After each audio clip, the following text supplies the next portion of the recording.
A year of change with new cars and 14 events. The FIA World Rally Championship began in Monte Carlo and Piero Liatti took the new Subaru to both it and his first win in the series. A popular result even with the second-placed Carlos Sainz. Round 2, Sweden, and Subaru won again with Sainz in his Ford Escort second again. But this time the car in front was driven by Kenneth Eriksson. Round 3, Kenya's Safari Rally, and it's a hat-trick for Subaru, but retirement for Eriksson and Sainz. Third was Ian Duncan's Toyota, second Richard Burns' Mitsubishi, while this time the Subaru winner was Colin McRae. Round 4, Portugal, all change. Mitsubishi dominated the rally. Subaru fell apart, allowing the Toyota of Freddie Loix to finish second. There were retirements for Sainz and McRae, so the year's fourth winner was Tommy Mäkinen. Round 5, Spain, the first real tarmac rally of the year, and local hero Carlos Sainz had a miserable time, finishing outside the points. The Formula 2 Peugeots gave the regulars a fright. Liatti took second for Subaru, but it was Mäkinen who stormed through for back-to-back victories. Round 6, France, and Ford's number 2 driver Armin Schwartz faced problem after problem and was dropped by the team after the rally. Mäkinen retired after a bizarre accident when he hit a cow and plunged off a cliff. The Peugeots fought it out until the end, while Sainz was runner-up for the third time, leaving Subaru to claim their fourth victory, the second for McRae. Round 7, Argentina, and Tommy Mäkinen bounces back to take the win, with Colin McRae second and Kenneth Eriksson third. Halfway through the year and the points table looks like a two-horse race, but there are 10 points for a win and 7 rounds still to go. And so to traditionally one of the toughest events in the championship, the Acropolis Rally in Greece. What sort of a rally are you expecting here in Greece? No, it's always quite hard, and let's say especially this year, and I see the roads they are rougher than ever before, so I think it's going to be a very tough rally. It has been raining a lot during the winter, and here the roads they don't repair, so still we have to drive flat out in everywhere, and there's very rough sometimes. It's a little bit too much question of luck how you can manage to do. Certainly in places it is very rough. I mean, you've got normally the roughest stage in Acropolis. It just seems to continue for the whole route this year, so there are places that are as rough as Safari. I've not done this rally before, so I don't know what to compare it to, but it seems to be a little rougher perhaps than previous years. Is this once again a battle between you and Tommy Mäkinen? It looks like it will be. The Ford hasn't been very strong this year. They've been breaking suspension parts, and it's a very rough event, so I don't know how they'll fare up, but it looks like it could be another battle between Subaru and Mitsubishi. And a repeat of last year would satisfy you greatly? It would do, yeah. We need a win now. A finish, I think, with no problems would see us in the top 3, but you can't guarantee either of those things in this rally. From Argentina, round 8 saw the series return across the Atlantic Ocean to Europe. The Acropolis Rally starts and finishes in the capital of Greece, Athens, in the shadow of the ancient monument which gives the rally its name. Championship leader Tommy Mäkinen was the first to leave the start ramp. Ahead of Mäkinen and the other championship contenders, 3 days and 245 miles of special stages in the Greek mountains, on roads only too ready to punish the weak and the ill-prepared. Day 1's 7 stages were all south of the town which would host the rally for the next 2 nights, Kamina Vorla. Mäkinen began well. He set or shared the fastest time on 2 of the first 3 stages and had an 8-second lead by the time the cars reached the first service area of the day in the town of Livadia.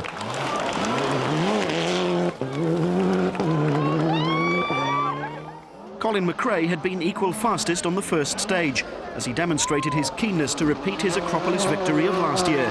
It wasn't to be, though. On only the second stage, McRae and his co-driver Nicky Grist were the victims of a seemingly minor incident.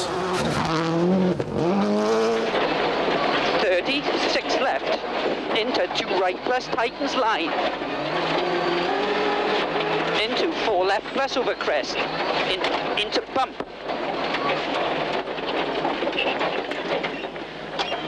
snapped the steering column or something. Well, hang on, are we going to get out, Col? No way, no, no.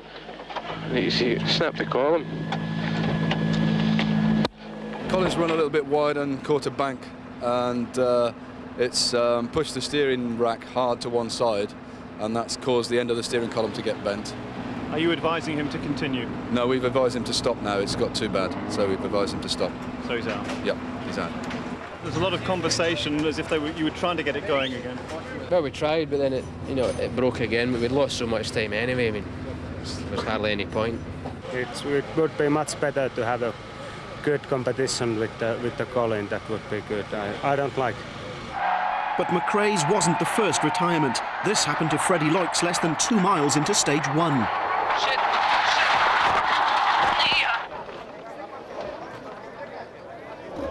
2.5 kilometres into the stage, there's some tarmac corners, and he slipped off the road. Bit of a shame because it's almost the swan song for the car, isn't it? Yes, it is. It's the last exclusive outing of the Celica, so it's a bit of a shame, but okay, it can happen 2.5 kilometres from the end of the rally as well, and the drivers are required to push so quickly now to make a result. Freddie's young, and he's charged this year with learning, so okay, this is part of the learning process. Carlos Sainz was the driver who'd shared the lead with McRae after stage 1. With McRae gone, by lunchtime his Ford Escort was in second place behind Mäkkinen's Mitsubishi Lancer.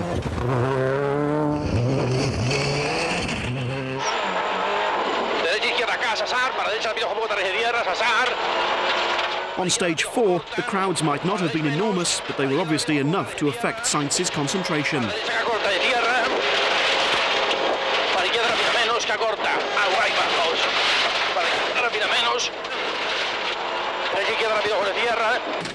At the beginning it was a lot of spectators and they were in the middle of the road. I have to go a little bit out to avoid one, then damage the exhaust, and running without exhaust, the exhaust damaged the shock absorber, and I lost the shock absorber in the last stage. I lost 1.5 minutes. Sainz's teammate Juha Kankkunen was on only his second event for the Ford team. Retirement in Argentina meant that the 4 times world champion was eager for a good result in Greece. He set the fastest time on stage 4 to move ahead of Sainz, and by the end of stage 6 he'd grabbed the lead.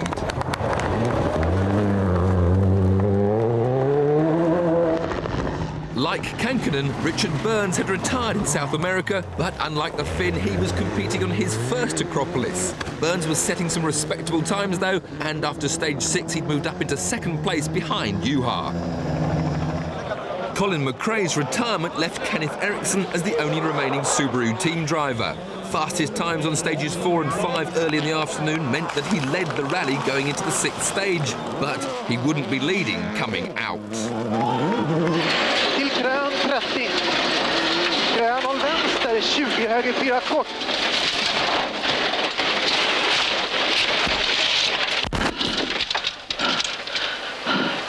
Good, Stefan. The Impreza struggled on. Nearly 8.5 minutes were lost. Another 3 minutes were dropped in the day's last stage, which meant that Eriksson arrived back at Camina Vula in 14th place, leaving his mechanics with the task of rebuilding the car ready for the rigours of the second day. Delicate it wasn't. Coming in a left-hand corner into a 90 right, and then suddenly the steering got blocked from the steering rack. So I spun that and I stalled. It was quite okay. It was heavy, but I could steer 5 kilometers more. The speed maybe was 120 kilometers because I took a lot of care as well. Normally you go maybe on this place 160 kilometers an hour, but then it got solid again. So I couldn't turn in a corner, so I went on a bank and we rolled on the road. Greece was one of the last official events for the Toyota Celica. The new World Rally car will compete in Finland, but 5th place Thomas Rodström was proving that there's still life in the old car. 4th place, Carlos Sainz ended the day by setting the fastest time on the last stage, but his suspension problems meant that he was a long way behind the leading trio. The 2 Mitsubishis ended leg 1 on exactly the same time, Mäkinen having suffered more than most with excessive tyre wear, but he would start leg 2 in 2nd place as he was faster on the first stage of the rally. That didn't seem to bother Burns though. To equal the world champion is good news, even if he is your teammate. Easy left plus to crest 40. Flat left over crest in and fast for your widest. For me, it's been quite a good day. We just had the problem with the tyres in Styria, where we finished with just the canvas on the back of the car. But the last couple of stages have gone okay. We slowed a little to pass Kenneth. Kenneth had rolled in the middle of the road, and we had to drive around him. It was quite a fast section, so we dropped about, I don't know, 5 or 6 seconds there. The last stage was a good clean run. Now these two cars, you and Tommy, identical times at the end of the first day. Just how good a car is this to drive? It's very good. Personally, I think it's a bit better when the stages are a bit faster. This rally is all very, very slow and twisty, generally. But the way that it absorbs the bumps and the rough parts of the stages it's exceptional. The suspension on it is very good. But the rally leader at the end of the first day was the newcomer at Ford. Are you getting to know the car better now? Yes, and I can trust it, you know, just like I said, that I don't need to brake any 3 times to every corner and to turn 2 times in, so it goes with 1 braking and 1 time in, so getting better. And how is it behaving? How is the car? Is it good today? Good. I'm happy. Of course there is something to do, but it is good. Very easy to handle. I think we were the best prepared for this event that we've been of any of them. Obviously, it's been very difficult, as you know, the build-up to the whole season. But I was very satisfied and delighted that, you know, the mechanics, you know, the first night they got here, they finished at 8 o'clock. The next night after the shakedown, they were finished at 8.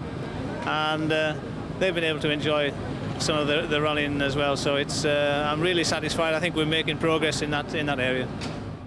Kankinen's lead over the Mitsubishi pair of Mäkinen and Burns was nearly 30 seconds, with a total of 3 minutes and 16 seconds covering the top 5 places. The second day's 7 stages were all to the west of Kamina Vorla. Conditions were, if anything, even worse than the previous days. Kankinen was now running first on the road. He and co-driver Juha Repo arrived at the start of the day's opening test. The Kalamäki stage might only have been 9 miles long, but it was about to provide a rude awakening for more than one of the crews. Kankinen and Repo, though, weren't amongst them. They set the 3rd fastest time through the stage. In fact, a bent steering arm was their only problem all morning.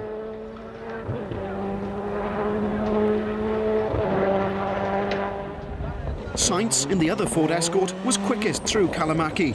He and Luis Moya were obviously men on a mission because they set or shared the fastest times on the next 3 stages as well. After stage 11, they'd moved to within 1 minute and 1 second of their teammates.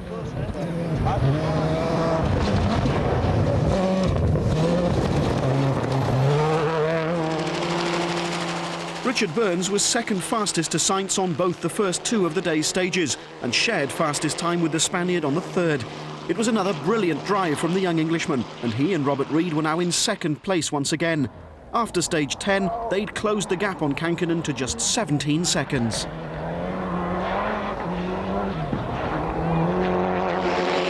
But stage 8 provided a few scares for some of the front runners. Thomas Rodstrom tells Denis Giraudet one of the last things a co-driver wants to hear.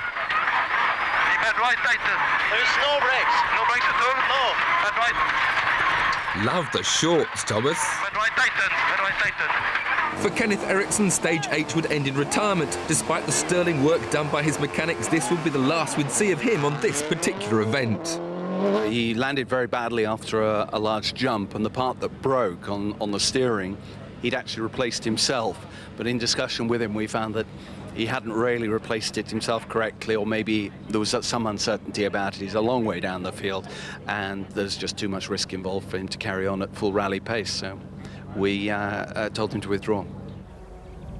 But the Kalamäki stage had one more trick to play, and the victim this time was Tommy Mäkinen.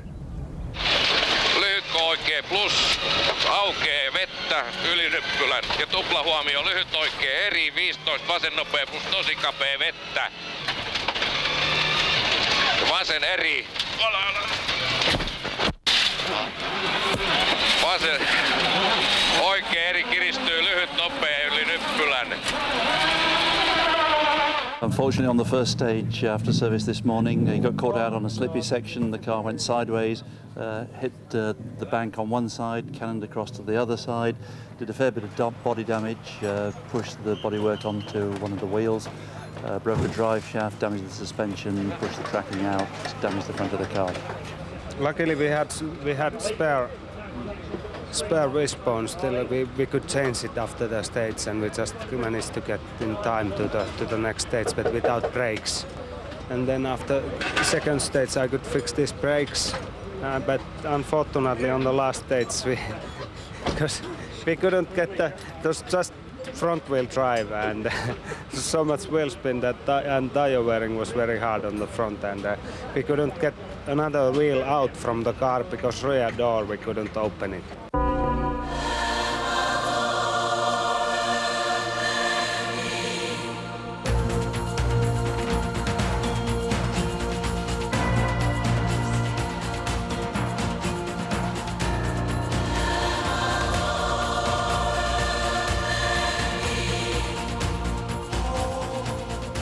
The Works Subarus might have both retired, but there were still 3 Imprezas in the top 10. Italy's Andrea Navarra was 10th. 9th was the identical car of Yukihiko Sakurai driving for the Subaru All-Stars team, and the other Impreza, driven by Masao Kamioka, was 8th.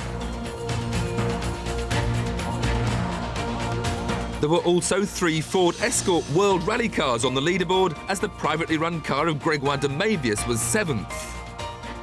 Germany's Uwe Nittel was in 6th place in his Mitsubishi Lancer.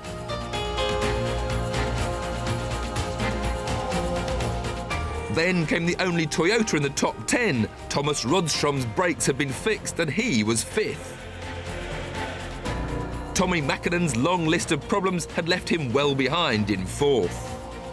It's been a long day. I had a little bit my neck on the last stage. There was some very bad jump and like slightly something wrong. I try to find some massage for tonight if it helps. Now, you haven't had the best day. You're not going to win the rally, but if you can finish, say, 4th, it will be still very good for the World Championship. Yeah, it's better than nothing. I'm not quite happy at the moment. It's so difficult day. I can't remember so difficult day for a long time, but it's rallying, everything can happen. Richard Burns might have had a trouble-free morning, but the afternoon saw his problems start. A spin and time lost searching for the right gear was only the beginning. 30. Slow gear right.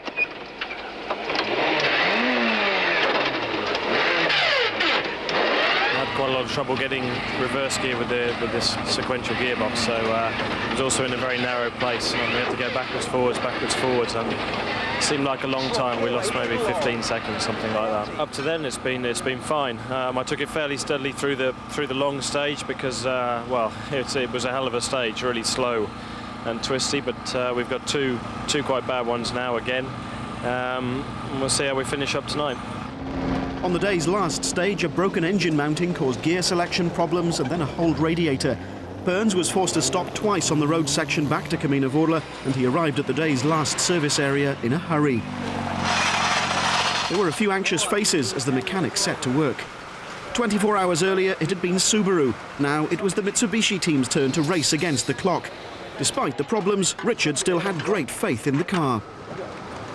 You have to have absolute confidence, otherwise you have no chance to do competitive times.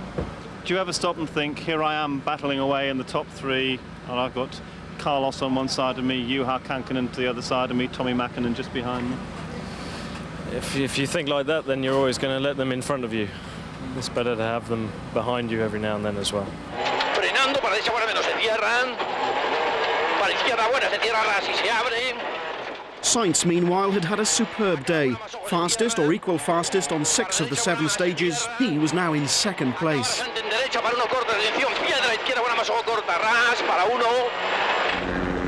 Kankkunen still led, so Ford held the top 2 places. Before the rally, a Ford 1-2 had been unthinkable. Now just 6 stages were all that stood between the team and an incredible result.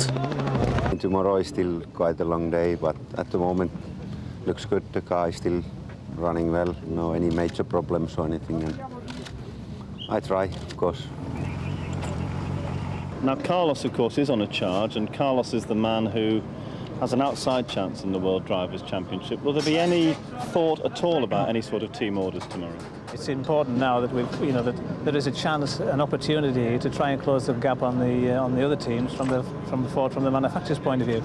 So I've really got to give that serious consideration. And also, I mean, you're right, I have to give serious consideration to putting Carlos back in the run-in for the Drivers' Championship.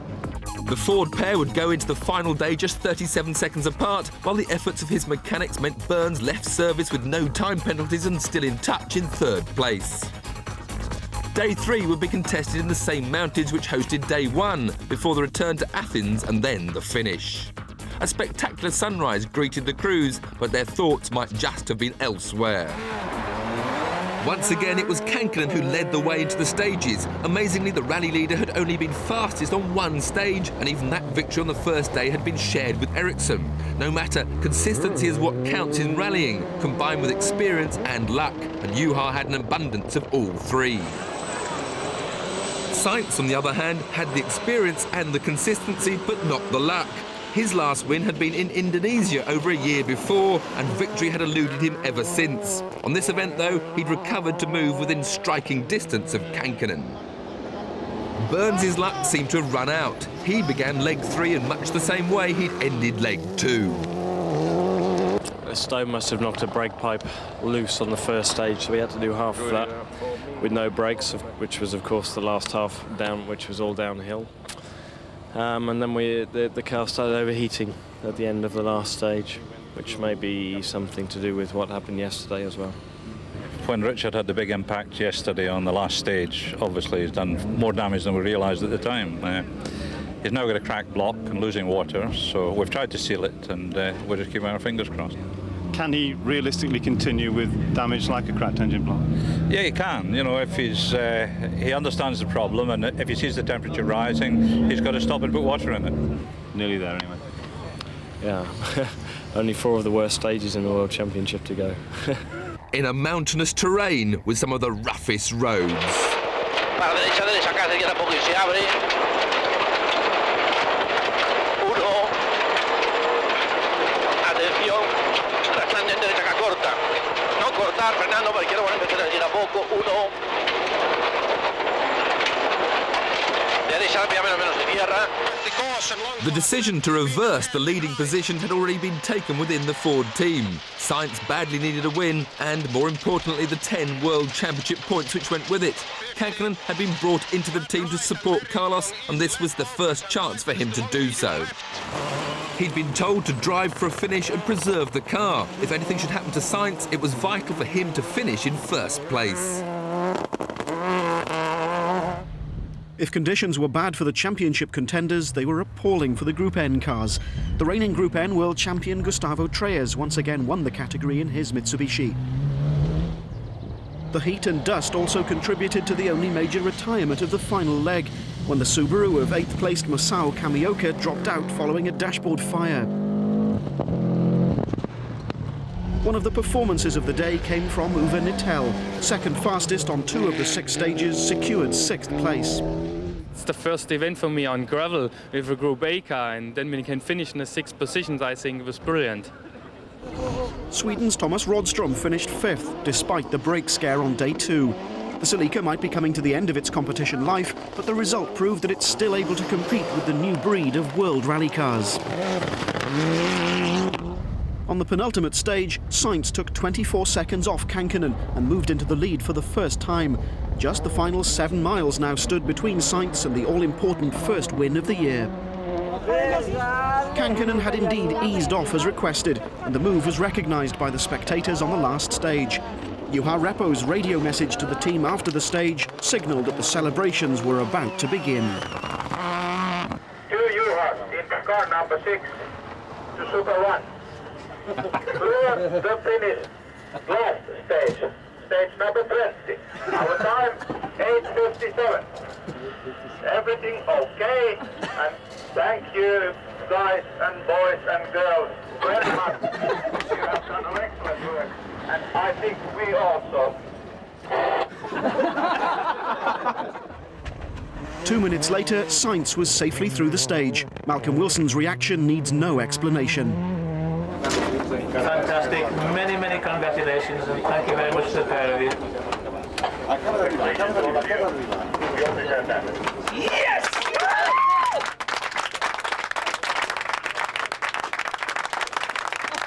Juha, do you mind finishing second to Carlos? No, I don't mind at all. Very good for me because situation a month ago was that I didn't have even any drive. So, very happy moment.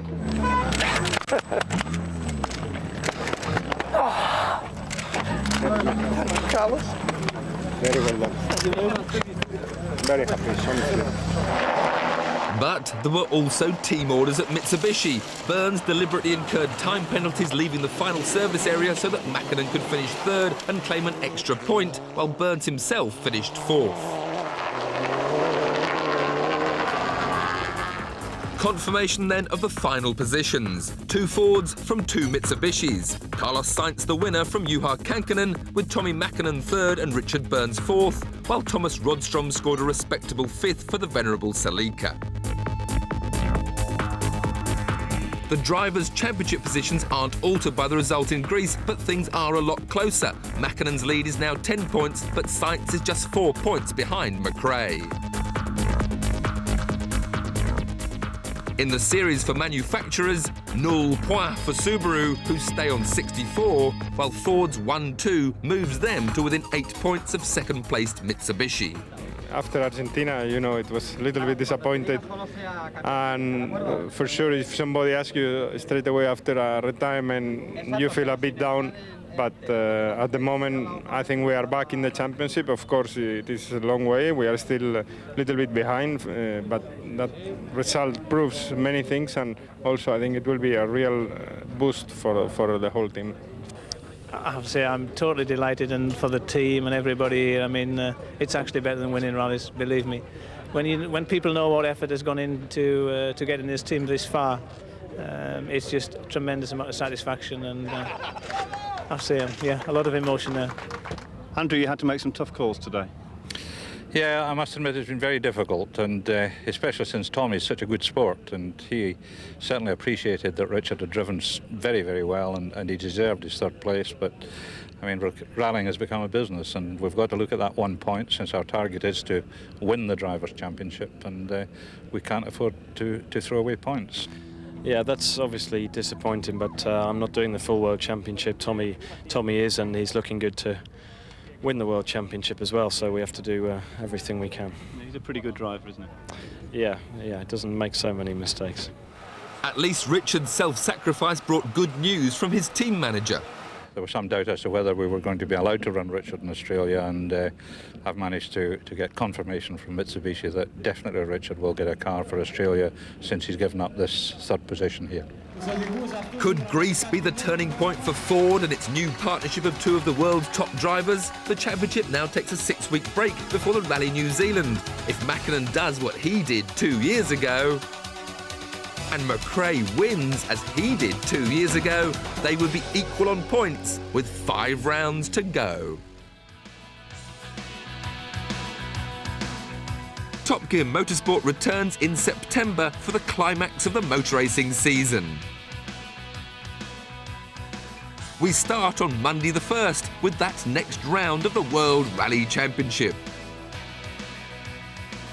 Colin McRae's victory in New Zealand set him on his way to the world title. Can he do it again?